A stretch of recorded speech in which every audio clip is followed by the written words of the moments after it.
Nur Ain Syazwina, ada Nur Adilah.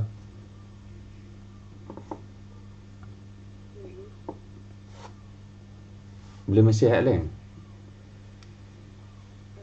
Kau hack lain apa semua. Tak bangun tidur je apa. Tak bangun tidur macam mana solat.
Kita mula satu topik baru 1.2 leraian daya.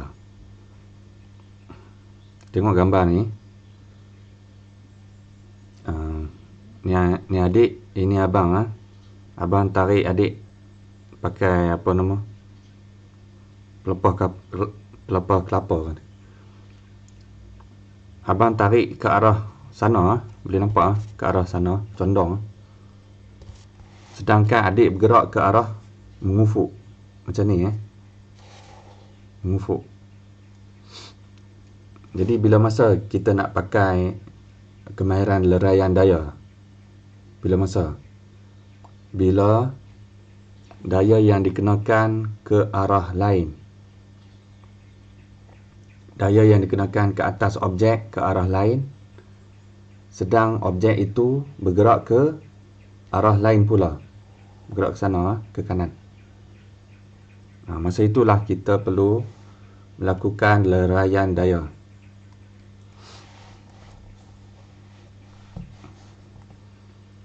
Okey, tengok adik ni, objek ni. Macam biasa kita akan labelkan gambar rajah daya, gambar rajah jasad, apa ni, gambar rajah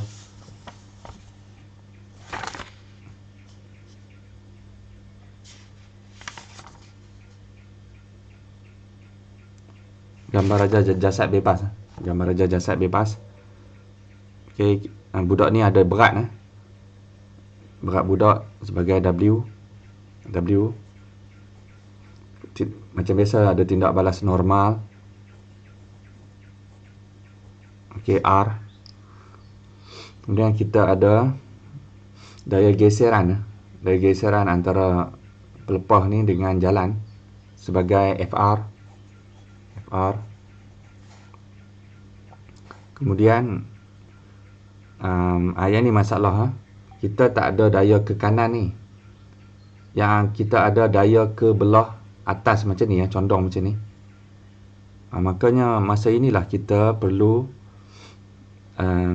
gunakan kemahiran leraian daya. Jadi tak adil lah ambil daya ni kita tembungkan dengan daya ini untuk kira baki daya. Daripada daya inilah, daya tunggal inilah akan membahagikan, akan memberi sedikit daya pada arah kanan ni iaitu mengufuk. Ni mengufuk lah macam ni. Mengufuk dan macam ni menegak. Okey, jadi daya yang ditarik di tengah-tengah ni akan bedakan daya ke sebelah kanan dan juga ke sebelah atas. Okey. Maksudnya nilai daya ke kanan ni dan ke atas ni tidak akan melebihi nilai daya yang asal ni, yang utama ni. Katakan daya ini ialah 10 Newton. Daya yang ke kanan ni barangkali dalam 6-7 Newton sahaja. Ada pengiraannya, nanti kita tengok pengiraan dia. Yang ke atas ni pun takkan lebih daripada 10 Newton. Akan lebih kurang 6-7 jugalah. Contoh. Nanti kita kena kira secara tepat berapa. Untuk melakukan leraian daya ni, kalau kamu tengok boleh bina segitiga macam ni segitiga ni. Belah atas pun boleh, belah bawah pun boleh pakai untuk cari kedua-dua daya mengufuk dan daya menegak, hasil daripada leraian daya yang tunggal ni kita boleh cari dua daya ni, ke kanan dan ke atas. Okey, daya mengufuk macam ni dan daya menegak macam ni setiap kali macam ni dia pelepah kelapa ni boleh pi macam-macam arah lah. Dia boleh pi ke sebelah sini, dia boleh pi ke sebelah sini, dan dia boleh pergi ke sebelah sini Jadi ada empat kuadran, 4 ruangan ni dia boleh pergi. Jadi bila kita bina segitiga tu memang boleh saja. Kita bina segitiga boleh saja. Daripada setiap kuadran ni kita boleh bina segitiga. Okey.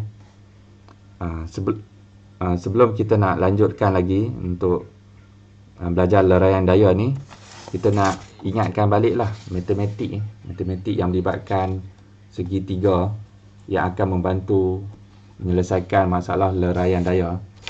Dulu kamu belajar ialah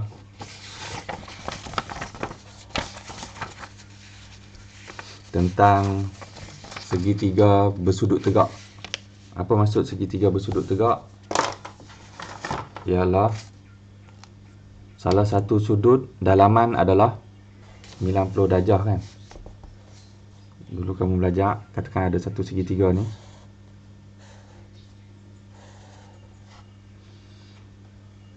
Masih ingat satu kemahiran namanya teorem Pythagoras?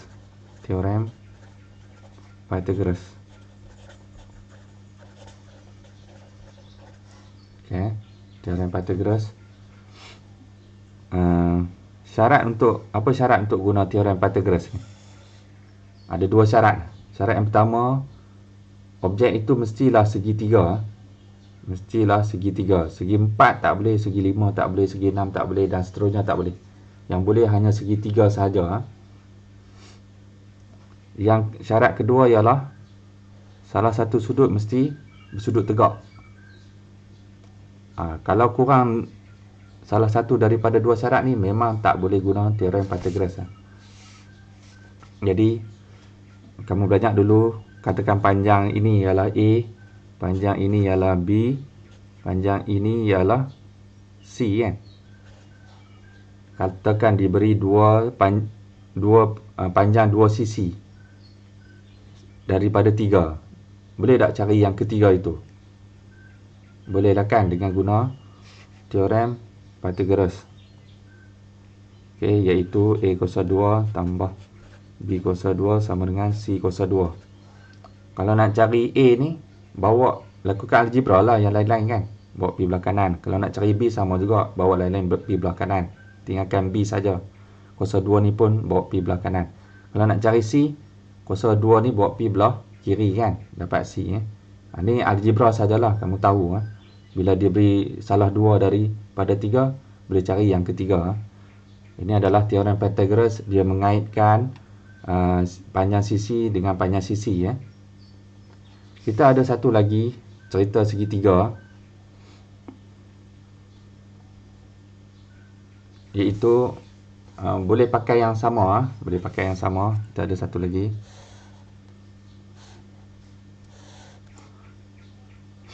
Kemahiran kali ini adalah trigonometri. Okey, trigonometri. Syarat dia juga sama. Trigonometri hanya boleh digunakan pada bentuk segitiga sahaja. Segi 4, segi 5, segi 6 dan lain-lain tak boleh. Yang kedua, syarat kedua tetap sama, iaitu mestilah segitiga itu bukan sebarangan segitiga. Mestilah segitiga jenis bersudut tegak, iaitu salah satu sudut 90 darjah. Okey. Ya, kalau teorem Pythagoras tadi mengaitkan panjang sisi ketiga-tiga, manakala trigonometri pula mengaitkan sudut ini dengan panjang sisi salah satu daripada 3. Jadi kita dapatkan sudut dulu. Boleh jadi sudut belah bawah ni atau sudut belah atas ni, tak kisah. Kalau kita nak guna sudut belah bawah, maka kita kena bina labelkan dahulu dia punya nama sisi dia ya. Nama sisi dia, bagi sisi yang bertentang dengan sudut ini, nama sisinya ialah tentang T. Kita letak simbol kecil T tentang. Bagi yang sebelah ini, sudut ini sebelahnya ialah sebelah S. Manakala bagi yang garis yang paling panjang ini, sentiasa kekal yang sama hipotenus.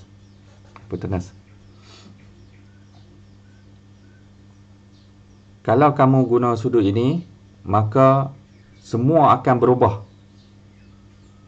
Semua nama panjang akan berubah kecuali H ni. H ni tetap sama. Kalau kamu ambil sudut ini sebagai rujukan, boleh, tak ada masalah, nilainya akan sama. Maka yang S ni menjadi T, tentang pada sudut yang dirujuk ni.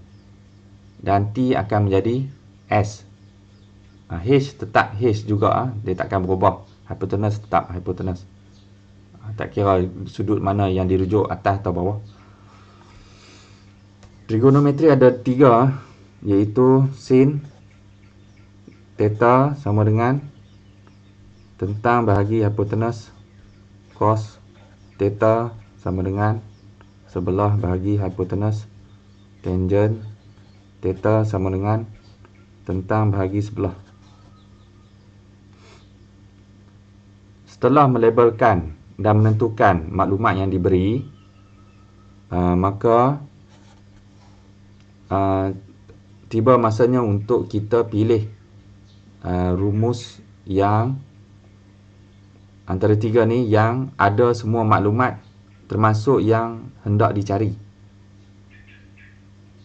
Contohnya, kita diberi panjang T ni ialah katakan 10 Newton.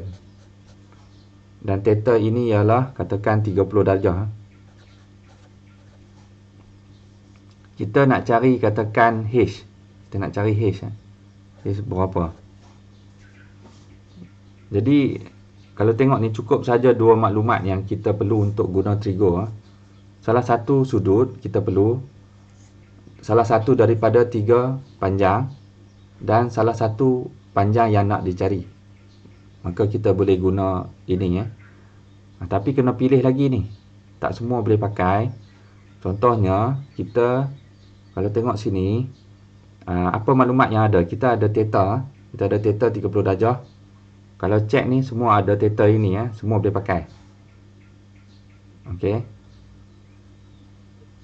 Kemudian, kita ada maklumat yang diberi ialah T. 10 Newton. Jadi, trigo yang ada T saja kita boleh pakai. Yang tak ada T, kita tak boleh pakai. Macam ni ada T. Jadi, yang ni boleh pakai. Yang ni tak ada T ni. Jadi, hak ni tak boleh pakai. Terkena pangkah, tak boleh pakai. Yang ni pun ada T ni. Ni boleh pakai. Kemudian kita kena tengok apa yang nak dicari. Dalam kes ni dia nak cari hypotenuse H. Jadi yang mana formula tinggal 2 ini, yang 2 yang tinggal ni yang ada H. Ni ada H. Boleh pakai. Hak ni tak ada H. Kalau dia nak cari S ni, yang ini pula tak ada S. Jadi tak boleh pakai ni. Yang ini ada S, boleh pakai. Okey, dalam kes ni dia nak cari H. Jadi yang hak ni saja boleh pakai. Hak ni tak boleh pakai. Jadi kita tarik keluar hak ni lah. Untuk melakukan pengiraan. Iaitu sin theta, theta ialah 30 sama dengan T bahagi H. T bahagi H. Okey, kita nak cari T ni, nak cari H kan. Jadi kita lakukan pemindahan algebra sehingga kita dapat nilai H di sebelah kiri.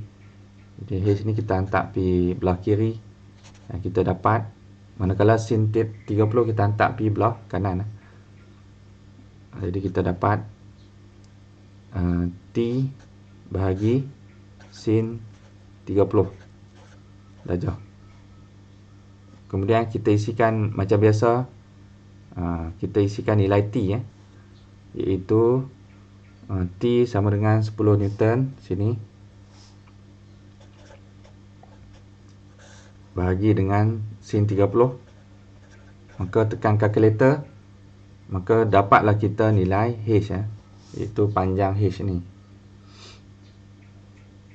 Okey, boleh ini nanti kita akan guna dua-dua ini Dua-dua ini sangat diperlukan untuk belajar fizik leraian daya ni.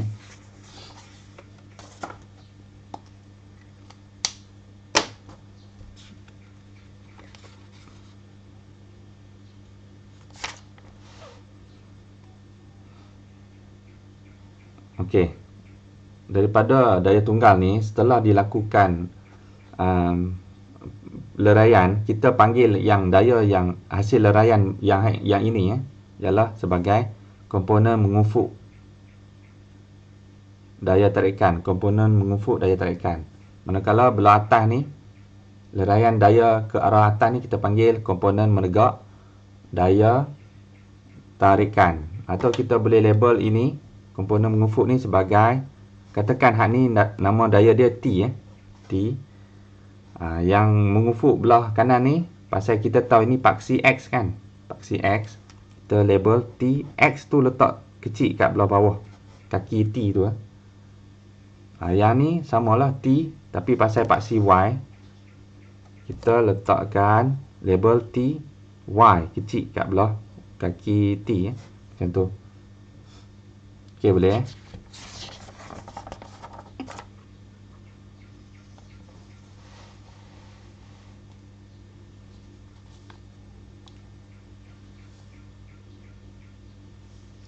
Okey, contoh macam ini makcik ni tengah sapu sampah, tengah mop lantai, sapu sampah pula. Masih ingat kita ada 4 kuadran kan? Ni titik paksi titik tengah paksi. Cuba tengok. Macam yang cikgu cerita dulu, dia boleh, daya tu boleh jadi ke arah yang ada sudut. Dia tidak menegak, tidak melintang, dia ada sudut macam tu. Okey. Macam kes kali ni adalah begini. Maka kalau nak lukiskan segitiga tu adalah macam ini Macam ni pun boleh dan macam ini pun boleh Jadi maka dia punya ini menjadi TY lah. TY. Dan dia punya ini menjadi, nak panah kat belah bawah. Sini jadi TY. Sebab dia menuju ke bawah. Anak panah belah bawah untuk TY dan anak panah menuju ke belah belakang, maka TX adalah begini TX. Okey, hak ni pun TX. TX. Ni TY TY. Jadi ada dua segitiga ni, mana-mana pun boleh guna. Tak kisah, asalkan kamu aplikasi trigo tadi dengan betul sudah okey. Yang ni pun sama ni. murid ni dia budak ini dia ke belah kuadran yang ke berapa ni? Kuadran yang ke-4 ni. Jadi sama boleh bina segitiga atas dan segitiga bawah. Kan? Kalau yang belah atas ni nak panah TY ke kanan. TX ke kanan, TX. Dan nak panah ke bawah ini ialah TY TY. Okey, kalau pakai segitiga bawah ni TX dia yang ni TX dan TY nya belah bawah ni TY. Okey.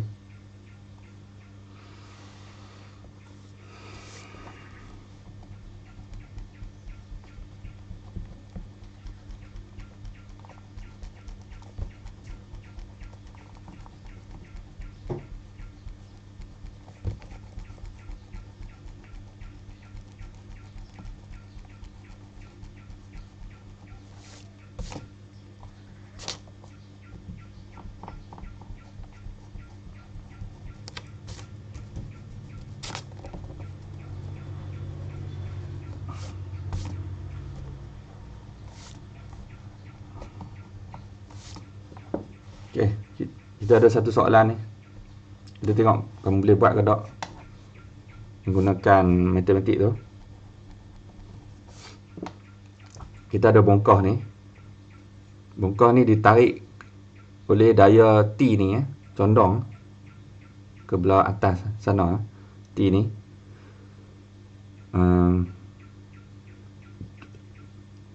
Kita labelkan gambar rajah jasad bebas. Dahulu kita ada W, kita ada R, kita ada geseran FR, dan kita perlukan daya didapati kotak ini, bongkah kayu ni dia bergerak ke kanan macam ni walaupun ditarik macam ini tetapi dia bergerak ke sini belah kanan takkan kotak ni bergerak ke macam tu pula. Jadi maksudnya ialah daya yang terlibat untuk menarik kotak ini ke kanan, sebab kotak ni bergerak ke kanan, bongkah ni bergerak ke kanan, ialah TX atau komponen mengufuk oleh T yang asal ni. Dalam masa yang sama T ni akan memberikan sedikit daya ke arah atas, iaitu menegak yang kita faham sebagai TY. Okay, TY.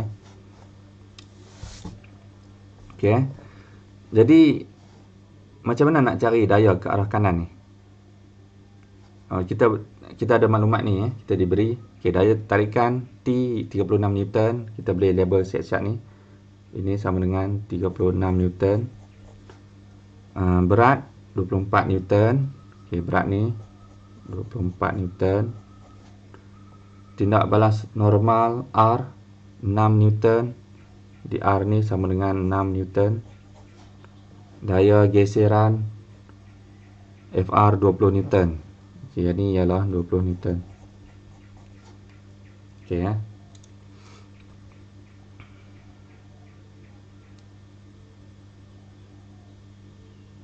Jadi macam biasa kita boleh macam yang tadi tu, idea tadi kita boleh bina segitiga segitiga daripada daya tunggal ni dan juga belah atas pun segitiga kita boleh bina. Mana satu nak guna, dua-dua pun boleh guna, kedua-duanya boleh guna.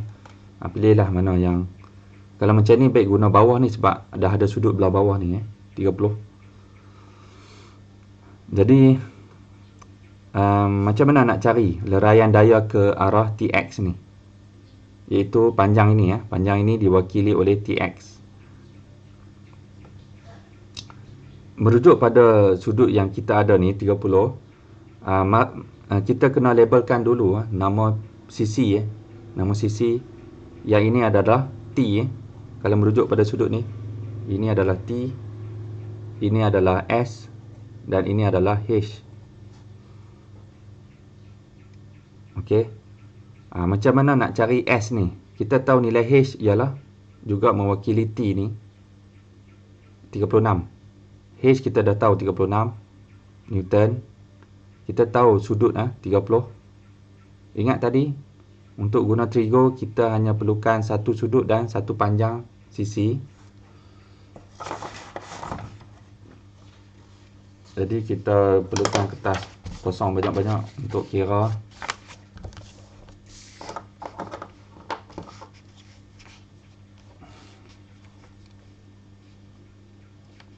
Jadi cikgu lukis baliklah segitiga tu. Okey, ini S, T, ini H dengan panjang 36 Newton. Begitu sudutnya ialah 30 darjah. Okey, jadi ya kita keluarkan semua senarai trigo yang kita tahu. Sin theta sama dengan T bagi H, cos theta sama dengan S bahagi H, dan tangent theta sama dengan tentang bahagi sebelah. Okey, sekarang adalah masa untuk pemilihan yang mana yang sesuai ya. Okey. Kita ada theta 30. Memang semua ada theta. Okey, beres, tak ada masalah. Kita ada H, nilai H. Ni nilai H ada, boleh pakai. Nilai H ada. Ni tak ada. Jadi ni tak boleh pakai, tangent tak boleh pakai. Dan kita nak cari nilai apa antara T dengan S ni? Kita nak cari nilai S kan? Sebab S ni mewakili TX. TX Okey, jadi kita nak nilai S ni. Maka trigo yang kita nak guna kena ada juga S Ni tak ada S, jadi tak boleh pakai. Ni ada S Jadi inilah menjadi pilihan cos theta ni. Jadi kita keluarkan cos theta ni. Cos theta sama dengan S bahagi H. Pasal kita nak cari S nak cari S ni, kita lakukan pemindahan algebra dulu sebelum mengisi nilai. H ni kita hantar ke sana. Jadi H cos theta sama dengan S. Kita flipkan. Jadi S sama dengan H cos theta. Okey. Kemudian ini masa kita isi nilai. H ialah 36 Newton. Dan cos theta. Tetap cos theta ni ialah merujuk pada sudut yang kita bina trigo tu 30. Okey. Ni tekan kalkulator lah. 36 cos 30 dapat apa?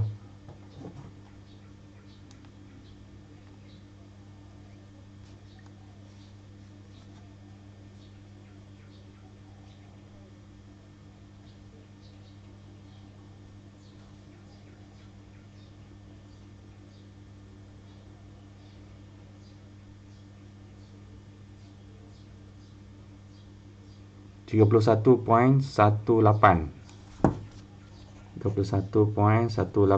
unit jangan tinggal. Yang ni tak ada unit tak ada unit. Newton. Jadi rupa-rupanya panjang ini ialah 31.18. Panjang ini ialah panjang S ialah panjang TX ialah 31.18. 31.18 Newton.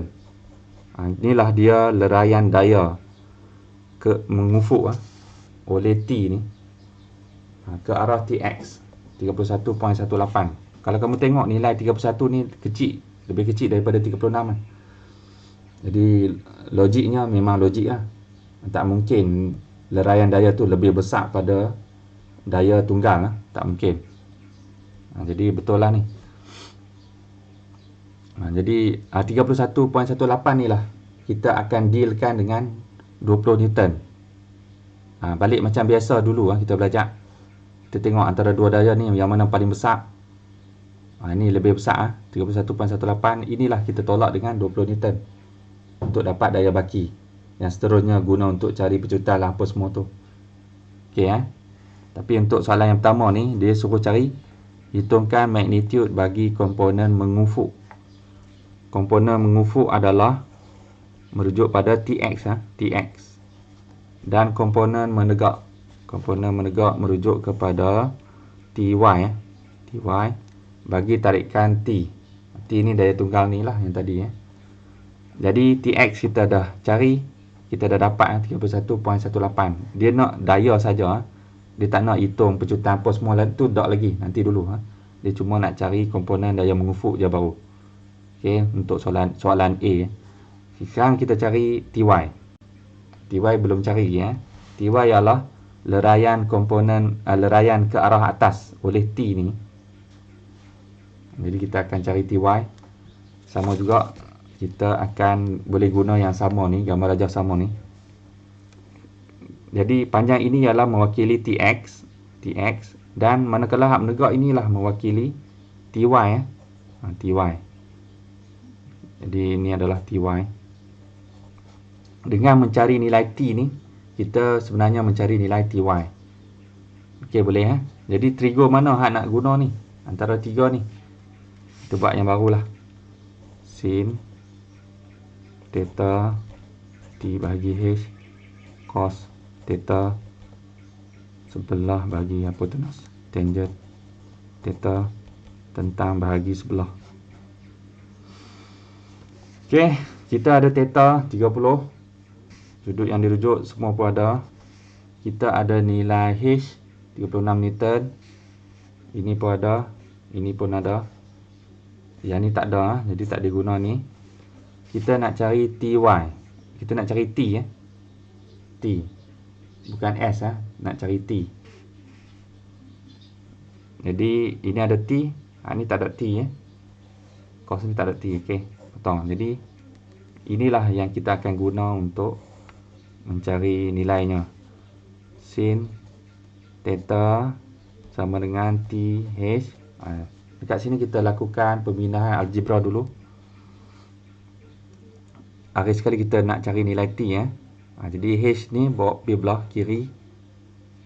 Kita dapat H sin theta sama dengan T. Kita flipkan, boleh flipkan. T sama dengan H sin theta sama dengan H ialah 36 Newton darab dengan sin theta. Theta ialah 30. Okey, tekan kalkulator. Apa kita dapat? 36 darab sin 30. Dapat 18 Newton. Jadi 18 Newton ialah nilai T ni. Panjang T ni dan T ini ialah mewakili juga Ty. Jadi rupa-rupanya leraian daya ke arah komponen menegak Ty oleh T ni, daya tunggal ni 36 Newton adalah 18 Newton. Ini adalah 18 Newton. Okey, jadi dapat jawab Ty itu apa? Okey. B berapa dah?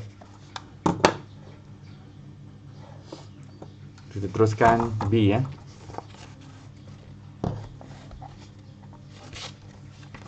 Tentukan magnitude dan arah daya paduan. Arah nilai berapa, magnitude ialah nilai, dan arah daya paduan. Daya paduan daya baki tadi, daya baki yang bertindak ke atas bongkah itu. Okey. Jadi tengok belah kanan ni. Macam mana nak cari daya paduan ni? Kita ada ke kanan 31.18, kita ada ke kiri daya geseran 20 Newton. Mereka berlawan arah, jadi kita ambil A besar lah. Tengok siapa paling besar, tolak hak paling kecil lah. Jadi 31.18 tolak 20 Newton untuk mendapat magnitude atau nilai daya paduan. Jadi B ialah untuk mendapat daya paduan ialah sama dengan TX. TX tolak FR. Sebab TX lebih besar pada FR. Ni ambil, kita isi nilai. TX ialah 31.18 Newton. Tolak FR ialah 20 Newton. Sama dengan 11.18 Newton. Inilah dia daya baki atau daya paduan. Kita baru jawab magnitude saja baru ni. Arah belum lagi. Arah daya paduan. Ke mana arah daya baki ni? Iaitu ke kanan lah kan. Sebab daya kanan ni lebih besar. Jadi kita tulis arah kanan. Arah kanan. Okey. Tu dapat 2 markah. Okey, boleh Mana tadi? C C, berapakah pecutan bongkah itu? Ni gariskan ni, pecutan A jika jisimnya ialah 2.4 kilo M. Jisim ni.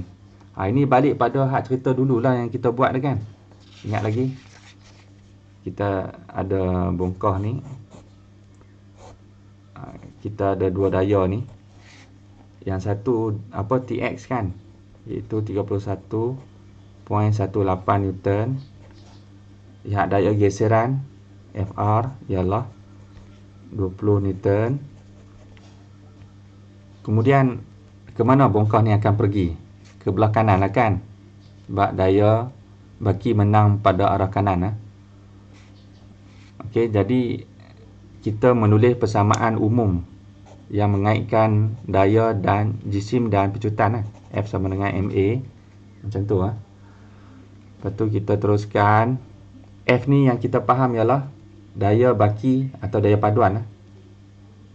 Iaitu kita dah cari tadi. Ini tolak ini. Sama dengan berapa tadi? 11. Ni 11.18 ni. 11.18 Newton sama dengan MA. Kita nak cari A pecutan. Ini berapa? Dilakukan pembinaan algebra. M jisim bawa pi belah kiri, jadinya 11.18 Newton bahagi M sama dengan A. Kita flipkan. Di A sama dengan 11.18 Newton bahagi M. M ialah jisim. Telah diberi 2.4 kilo.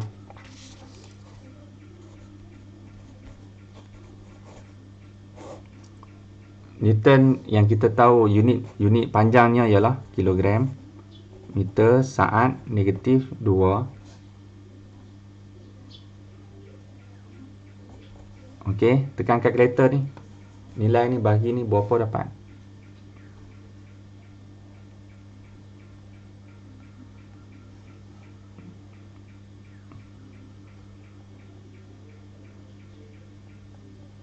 .66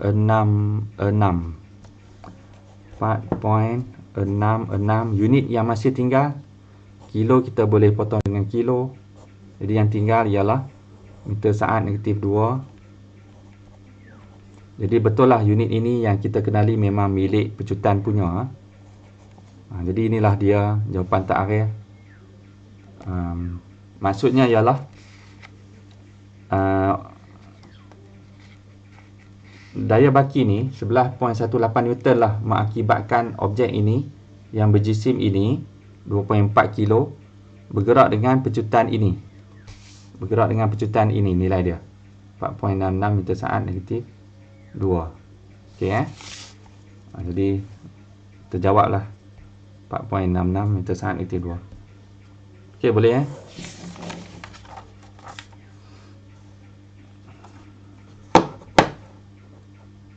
Ada apa-apa soalan setakat ni?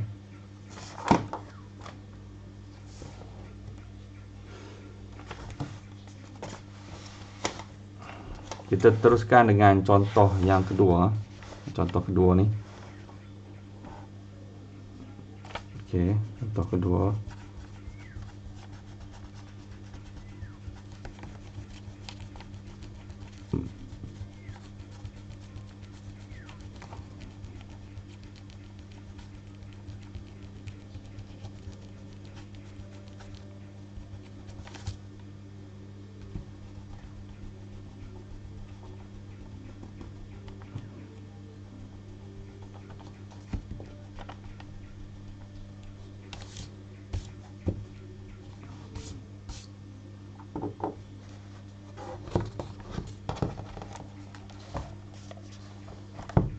Okey. Kita mulakan. Kita buat contoh kedua ni. Rajah 1.2 menunjukkan gambar rajah jasad bebas bagi sebuah bongkah yang sedang menggelongsor menuruni satah condong yang licin. Licin bermaksud, apa maksud licin? Licin bermaksud, ini bongkah ni duduk atas permukaan condong kan. Bongkah ni mesti dia turun ikut satah permukaan condong ni turun macam ni lah sepanjang landasan ni. Jadi arah gerakan bongkah ke belah bawah macam ni, geseran akan berlaku ke sebelah atas macam ni. Tetapi kita tahu telah diberitahu bahawa satah condong adalah licin kan. Licin ni bermaksud FR ialah 0 Newton. Jadi kita labelkan habis semua pada gambar rajah ni. Okey. Tindak balas normal R 12 Newton, ni R. Okey. Kita ada daya berat ni. Daya berat sentiasa ke arah tarikan graviti ke arah bawah, iaitu W sama dengan 24 Newton. Okey. Dan kita tahu pergerakan bongkah ke sini ke sini. Boleh? Jadi kalau kamu tak biasa kedudukan macam ni, boleh alih macam ni Dia sama saja ni, alih bagi dia tegak macam tu. Kalau kamu perasan, kita ada komponen ke sebelah berlawanan tindak balas normal ke belah bawah macam ni. Kan? Jadi kamu tengok ni. Ini macam paksi X. Ini jadi paksi Y. Jadi maknanya daya tunggal ni ke arah kuadran yang keempat. Kuadran yang keempat. Yang sebelum ni kita biasa dia ke sini kan. Sini, boleh ke sini, boleh ke sini, boleh ke sini. Kali ni dia ke sini Jadi sama juga kita boleh bina segitiga. Kita boleh bina segitiga. Segitiga atas dan segitiga bawah. Hasil leraian komponen ini, yang tunggal ini namanya W kan. Berat W. Hasil leraian W ke arah kanan ini, ke arah paksi X ini ialah WX. Dan hasil leraian daya oleh W ni ke arah bawah ini ialah paksi menegak, iaitu WY.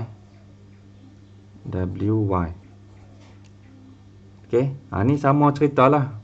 Nak cari balik WX berapa, nak cari balik WY berapa.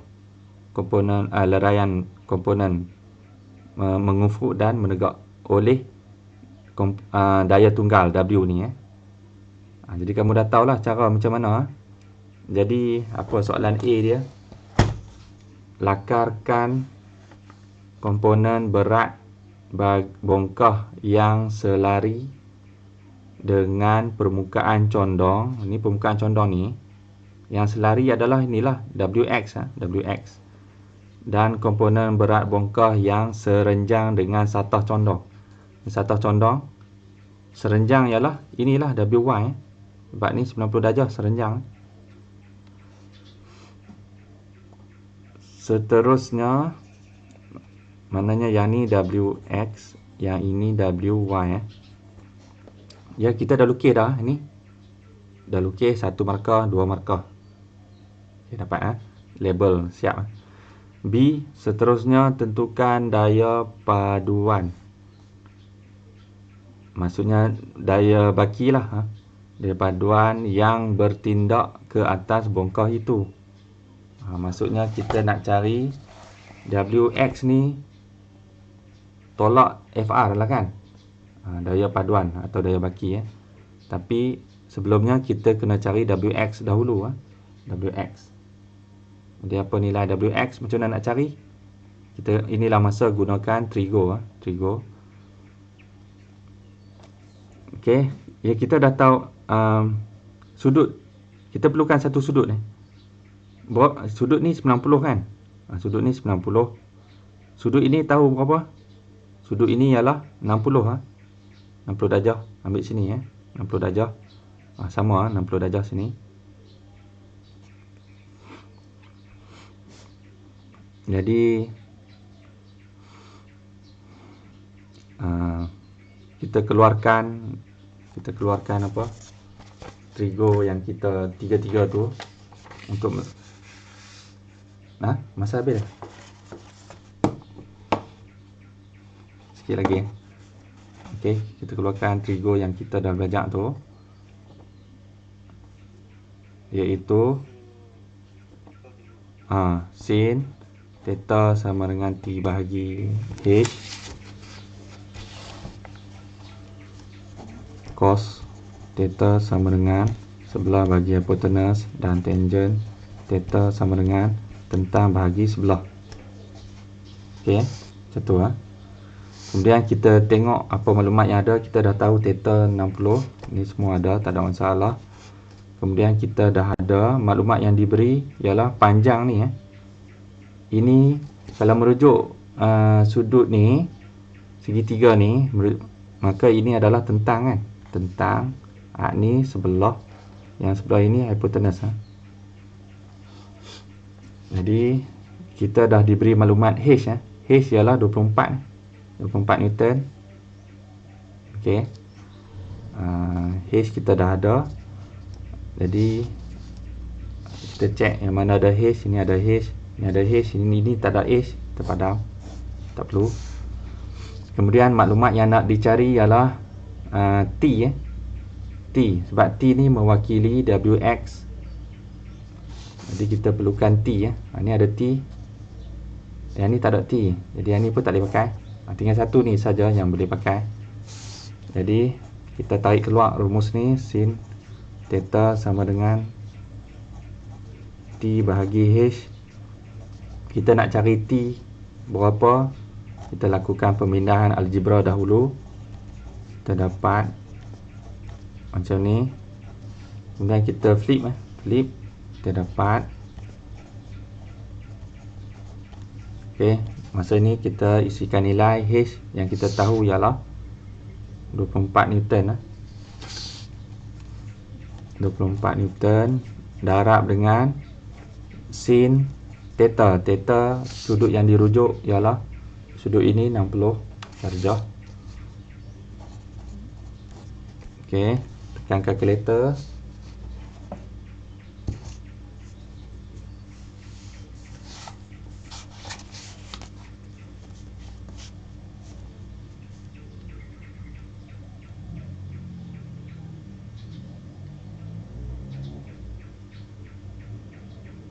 Terdapat 20.78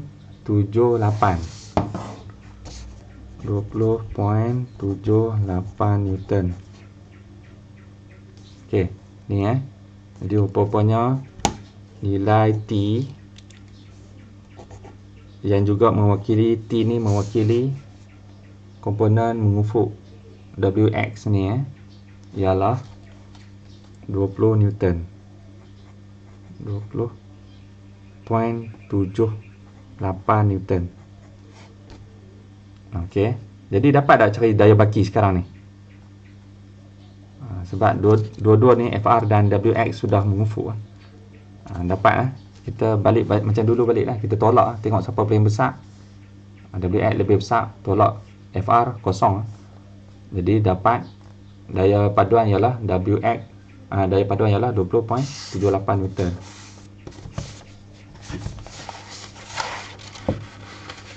Okey.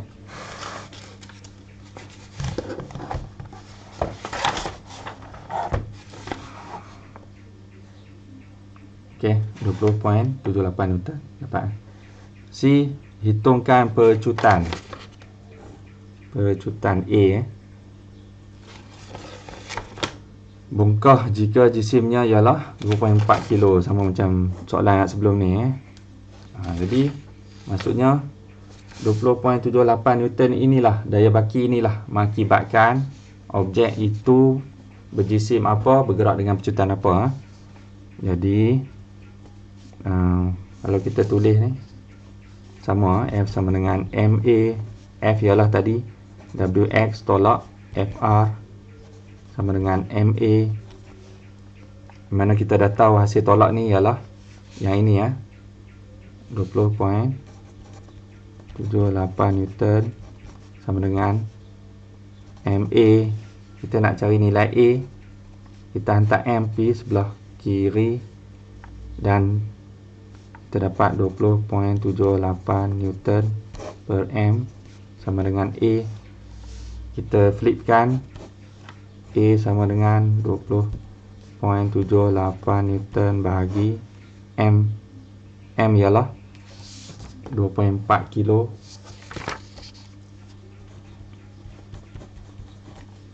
Sama dengan, tekan kalkulator, 20.78 bahagi 2.4 sama dengan 8.66